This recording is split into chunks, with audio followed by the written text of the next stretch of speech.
Hello trainers, welcome back to Poke Patrol. As you probably know at this point, Pokemon Sword and Shield have come out, and surprisingly, there's no drama surrounding these games. That's right, everyone loves these games. Everyone loves the new Pokemon, everyone loves the new characters, everyone loves the new region, everyone loves these games, there's no divisiveness whatsoever in the Pokemon community, and everyone loves each other. So in all seriousness, there is a lot of division in the Pokemon community because of these games. No one can seem to agree on anything.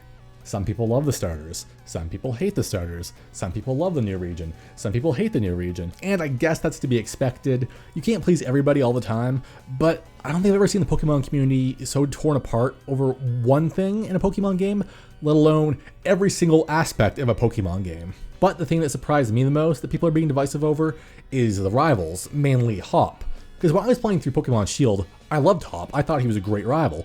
But I've seen so much hate on Hop, on Twitter, on Facebook, and on YouTube. This is non-stop hate for Hop, and I don't understand it. So that's why I want to do this video today, to give my opinion on Hop, as well as every other rival in the Pokemon series, and just kind of see where they stack up against each other. The main things I'm going to be ranking the rivals on are their story arc and their personality. Their Pokemon teams are going to come into play a tiny bit, but not to a huge extent, because for some of these rivals, I haven't faced them in years, and their teams aren't really fresh in my mind. Before I jump into the tier list, I think it's mandatory to say that this is just my opinion. It may vary from yours a tiny bit, it may vary from yours a lot, and that's okay. We can have different opinions and still be civil. Just don't be a dick about it. There's no reason to be hostile over something as trivial as the tier list of Pokemon rivals. So with that disclaimer out of the way, let's jump into the tier list. So first up we have Hop, who's the reason I want to do this tier list in the first place. I thought Hop was an amazing rival personally. He starts off his story idolizing his brother, wanting to follow in his footsteps and become the next Pokemon champion. But throughout the story, he gets beaten down by you, he gets beaten down by Bede. Bede makes him feel worthless after beating him. Bede tells him that he's a smudge on his brother's legacy. Then Hop goes into like a depressive state and slowly, like through the latter half of the game, builds back his confidence, builds back his courage. He starts doing the gyms again. Throughout the first half of the game, you guys were like neck to neck doing gyms, like who was doing them first or whatever. Then once he lost to Bede, he starts falling way behind. Eventually he catches back up. He makes it to the grand tournament where he faces you again and loses. From there, he's forced to watch you versus his brother, his best friend versus his brother, and he cheers you on and kind of lives vicariously through you as you beat his brother and become the new champion. The post game's even crazier for Hop. He befriends the other box legendary, the one that you don't choose. It basically chooses him as a trainer and says he's worthy, and he catches it with a single Pokeball. Like, there's very few rivals we've had that had a legendary Pokemon. Gladion, I think that's it actually, and I guess also had a legendary. I think he catches one as well. So it's pretty rare to see a rival catch a legendary Pokemon, let alone have a legendary Pokemon choose the trainer and say that, hey, you're worthy of having me as a Pokemon. And after you give Hop one last whooping in the post game, he decides, hey, maybe a champion position isn't right for me. Maybe I should become a Pokemon professor. And then he starts training under Sonia. So he just has this really nice story arc. He starts off with a kid who respects his brother, wants to follow in his footsteps, realizes maybe I'm not the best battler, but I can still put my knowledge and my love for Pokemon to use as a Pokemon professor. And it's nice, you know, he has a heart.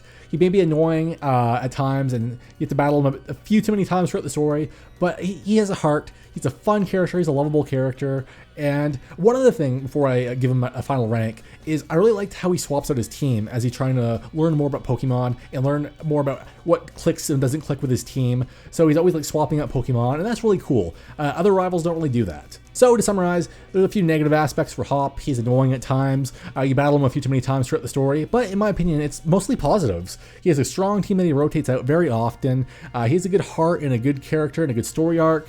He puts his love for Pokemon to good use in the end, and he's chosen as worthy by a legendary Pokemon. So that being said, I'm going to give Hop an A tier. He's not the best rival we've ever had, but he's by no means the worst, and he's getting a lot of unnecessary hate. So up next we have Bianca, whose whole storyline is that she wants to go on a Pokemon journey, but her father won't let her. Thanks for nothing, daddy. The thing is though, her whole storyline gets wrapped up in like the first third of the game because her dad and gym leader Elisa and her all have a heart-to-heart conversation where her dad decides, yeah, you can go on a Pokemon journey, and that's pretty much it, really. Her whole MO is really that she's the weaker rival. She chooses the starter that's weak to yours. She constantly talks about how she's weak compared to you or compared to Cheran. So basically, yeah, her whole story is that she's weak and she can't go on a Pokemon journey until she can go on a Pokemon journey when her dad changes her mind. I mean, she does end up becoming an assistant to Professor Juniper, but that's not until the next game. At that point, she's no longer our rival. She's just an NPC at that point. So, I mean, in terms of rivals, she's actually not that great. Her team, on the other hand, it's fine. Her team is fine. And she's, I guess, by no means bad, but like she just doesn't have much of a purpose, I guess. She's just there to boost your self-esteem. I mean, sure, it's nice that we had a little look into the situations in the Pokemon universe where like the parents are actually responsible and don't want their kids wandering around the world when they're 10 years old. But, you know, it doesn't translate well to a rival. That being said, she's not awful. I'm going to say she is a C-tier rival because there are worse, and you will see that. So next up we have Cheran, who is the stronger rival in Black and White. He chooses the starter that is stronger to yours. His whole MO is that he wants to be strong. He wants to be champion. But when he's asked about why he wants to be strong, he doesn't know why. I personally think that Cheran is a bit more fleshed out than Bianca. He has more personality traits. He's impatient. He's judgmental, but he is honest and kind at the same time. He ends up becoming a gym leader, so in a way he ends up finishing his goal as well. He becomes strong. He doesn't become champion, but he becomes strong enough to become a gym leader. That being said, I think Cheran is better than Bianca by a smidge, and I'll be giving him a B tier ranking. Next up, we have Bede from Sword and Shield, and man is this kid a dick. I have not hated a rival this much in so long. Bede considers himself the chosen one. He thinks he's the only one who's worthy to become champion because he's chosen by Chairman Rose. Bede kind of goes a little bit overboard trying to please Chairman Rose and eventually gets himself kicked out of the league, but is then saved by Opal because he's wearing pink and she likes pink, I guess. That's all the reason we need. And he kind of reinvents himself, befriends his Pokemon a little bit more, becomes nicer, but still wants to be strong, and he becomes a gym leader. He honestly has a pretty good story arc. He starts off as this unbearable little douchebag who thinks he's better than everyone else. He gets beat and beat and beat, and then he ends up beating Hop, and then he makes Hop upset, and he kind of contributes to Hop's storyline, and then he has a redemption arc, and he becomes kind of a good person in the end, which is kind of cool. So that being said, I'm going to be giving Bede an A tier as well. He's up there with Hop. Next up, we have Hao from Sun and Moon and Ultra Sun and Moon. Hao is fine, I guess.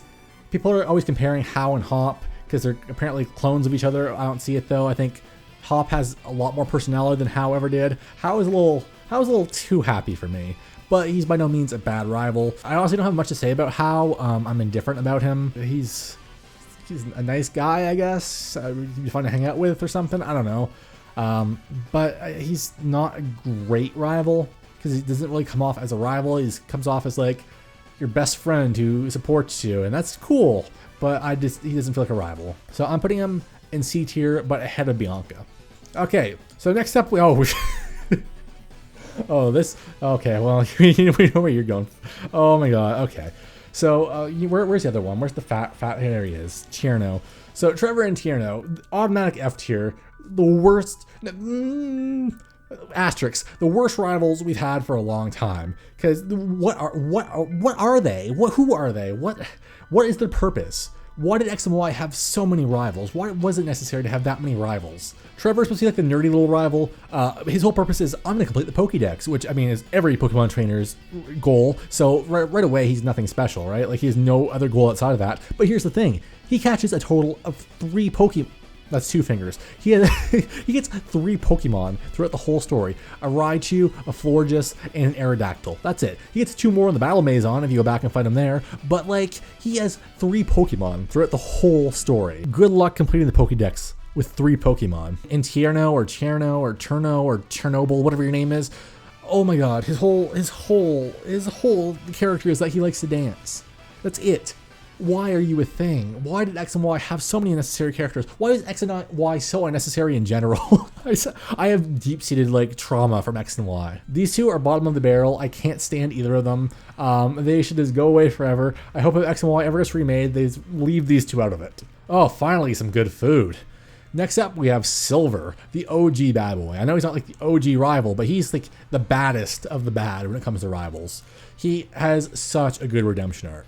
All he cares about in the beginning is power and strength, and he sees Pokemon as tools. He hates Team Rocket because Giovanni is his father, and he thinks his father's weak for losing in the first generation of games, and he wants to just be strong. That's all he cares about. But then, after losing to Lance, after this, Silver starts becoming a better person. He starts realizing that Pokemon are friends and not just tools for power. And when you finally face him again, you'll realize his Golbat has evolved into a Crobat with high friendship. Silver has all the traits of a great rival. He's a jerk. He puts you down. He makes you feel like garbage. And then he starts realizing, hey, maybe I'm weak. Maybe I'm in the wrong. And then he has a great character arc and changes into kind of a good guy who realizes, hey, Pokemon are friends. And sure, being strong is great, but that's not all there is to being a trainer. So that being said, I think that Silver belongs at the top of the top in the S tier. Next up, we have Wally, who I thought was really annoying during my first playthrough of Pokemon Ruby, but during like preceding playthroughs of Sapphire and Omega Ruby and Alpha Sapphire, I kind of grew to like him. He starts off as a sick child, and then once he sees you and how strong you are, he wants nothing but to beat you and be stronger than you, and you drive him to be a stronger trainer. I honestly have nothing bad to say about Wally. He's a fun character, he has a great story arc, his team's pretty dang good, and he's not really that annoying. You don't fight him too much, so he's not shoved down your throat. So I will be giving Wally an A tier. I think I'm going to put him right between Hop and Bede. There we go. Next up, we have May / Brandon, whatever his name is, from Ruby, Emerald, and Sapphire. So I used to really like May and thought she was a great rival, but looking back on her now, I kind of realized she's not that great. She's not bad, but like she's not super great. She's the OG like nice rival, which she pulls off pretty well, but in terms of battling, she's not that great. Especially considering she's like the daughter of a Pokemon professor, with the exception of that one battle after the second gym, like right before taking on Watson's gym, you know, the one that was just a really pain in the ass to fight. Other than that, she's not really that much of a challenge. You can beat her pretty easily. So yeah, May's a little too nice. Her team's not the best. And when it comes down to it, May's whole purpose is just to help her father complete the Pokédex. She doesn't even really want to be champion, I don't think. So, I don't know, she never really felt like a real rival. She more like a supportive friend. So I'm going to put May in the C tier with How and Bianca. I think she's better than Bianca. I'm going to put her above How as well. But she is a C tier rival in my opinion. Next up we have Marnie from Sword and Shield. I love Marnie, but I feel like she was underutilized and underdeveloped. She didn't really have much of an impact on the story. She's from a dumpy part of Galar called Spikemouth. She is the sister of the gym leader there, who she wants to show that she's strong. She wants to become champion. He wants her to become the next gym leader there, which she eventually does because she doesn't become champion. She has the potential to be a really great rival, but unfortunately, there's not really much like character development with her. She's a great character design. She has a cool team, but like her whole purpose is I want to be strong, and then her brother wants her to be the gym leader, and then she ends up being the gym leader. So yeah, her storyline isn't really developed. Her team isn't the greatest, although her relationship with Morpeko is really cute. I guess she's a B tier. I mean, she doesn't really have any negative aspects. It's just that she didn't get fleshed out as much as she should have. So next up we have Hubie from Black and White 2. And honestly, I don't really remember much about Hugh. I don't remember a single Pokemon he used on his team. Actually, that's not true. I remember the fact that he didn't use too many Pokemon on his team whatsoever. He like had a Pidove, a starter, and one of the elemental monkeys for like the longest time. And that was it for like a really long time. And I think he caught like a Bouffalont at some point. I don't know. But yeah, he didn't have a lot of Pokemon variety. That being said, in terms of his storyline and his character development, he did have a lot of that. His whole personal storyline was that he hates Team Plasma. He wants to grow strong to face them because they stole his sister's Purloin that their grandfather got for them. Hugh also kind of learns about forgiveness throughout the story as he starts forgiving members of Team Plasma who've defected because he knows that he's not the only one who's been affected by them. So all that being said, his team wasn't the greatest, but he had a decent character arc. He's learned to love again, and he gets to be in the B tier with Cheran and Marnie.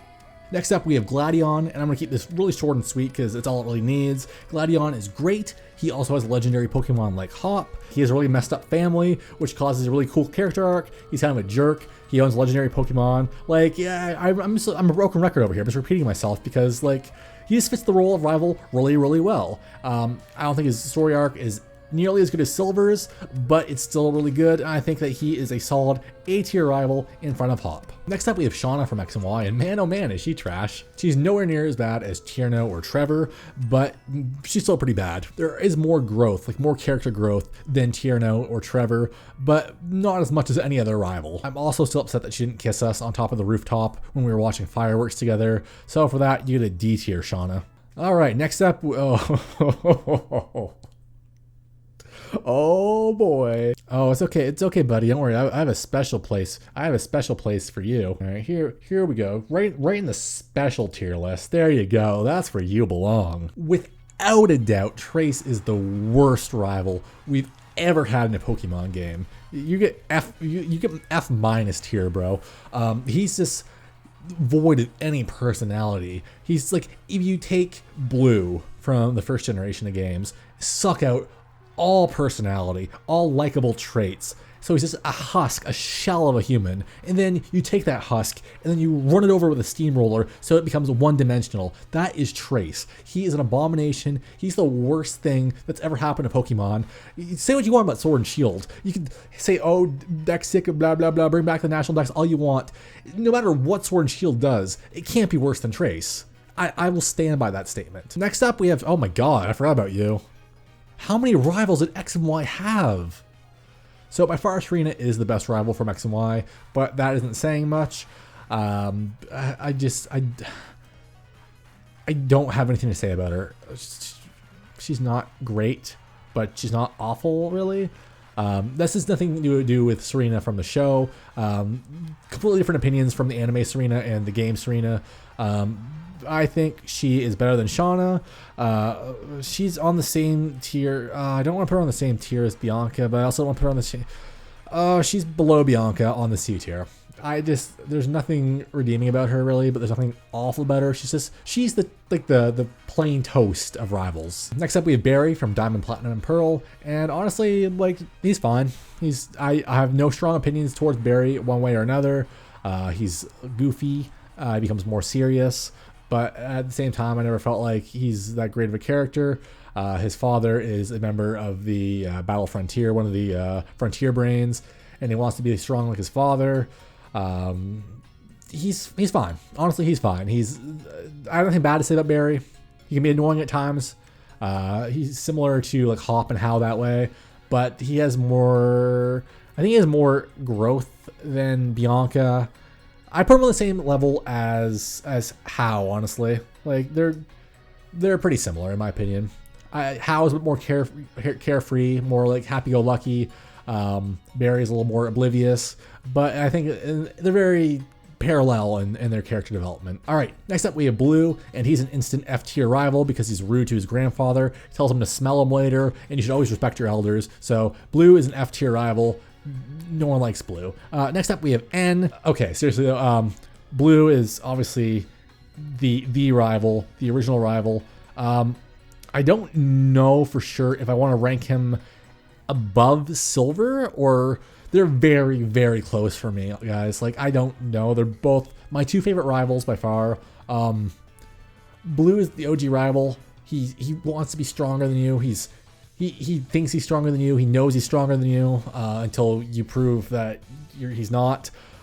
He becomes champion before you. He kind of crushes your dreams. You know, you finally beat the Elite Four. You finally beat the champion. But wait, who's that? It's Blue waiting for you behind the door to crush your dreams. And while he's not as much of a jerk as Silver, he's still kind of a jerk. He still thinks Pokemon make you strong.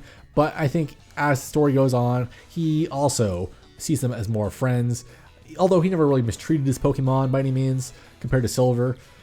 He starts to love them more as he battles you more and sees how you treat your Pokemon. And that's kind of driven home even further when you beat him and become champion. Professor Oak comes in and pretty much tells him why he lost to you. And he starts to get the picture a bit more that, hey, there's more to being strong than just being strong. You know, you need to be friendly towards your Pokemon. You need to be you need to work on teamwork. So Blue is S tier, but I'm not sure if he is ahead of Silver or behind Silver. They're very interchangeable, so take that as you will. Last but not least, we have N. A lot of people don't consider N a rival, but I do, and I consider him a pretty darn good rival. I put him in S tier as well. He's not up at the level as Silver or Blue, but he is still an S tier rival in my opinion. N has the craziest story of any rival. He was abandoned by his parents. He was found by Geddes, promised that he'd be the king of Team Plasma, taught that Pokemon were being mistreated by humans and need to be liberated, which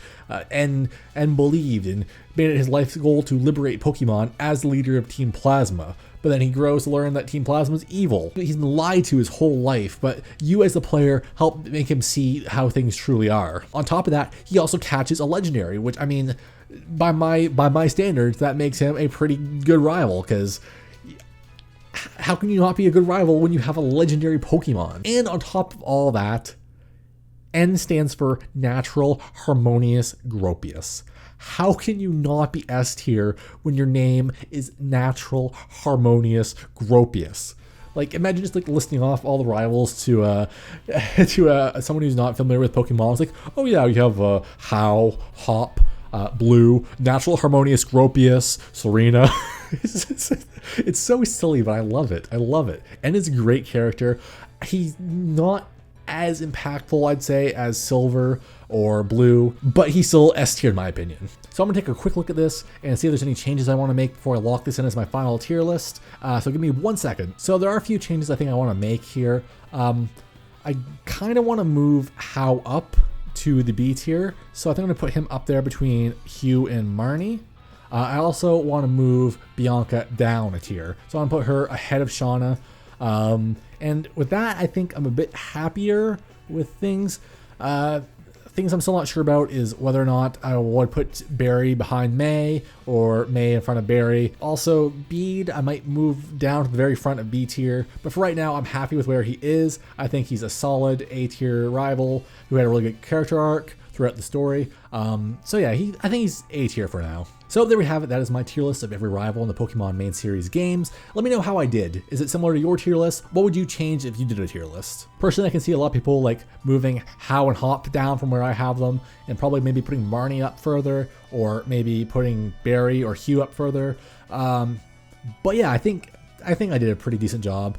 So hopefully you guys agree. Thank you all so much for watching this video. If you enjoyed it, please make sure to like, comment, and subscribe. It is the best way to help this channel grow, and it is always greatly appreciated. Also, if you have the time, consider checking out my social media accounts, my Twitter, my Twitch, my Facebook, and my Discord. All the links are down in the description. Come hang out with me outside of YouTube. That's gonna do it for me for this video, guys. Thank you again so much for watching. I will see you all in the next one. Goodbye, trainers.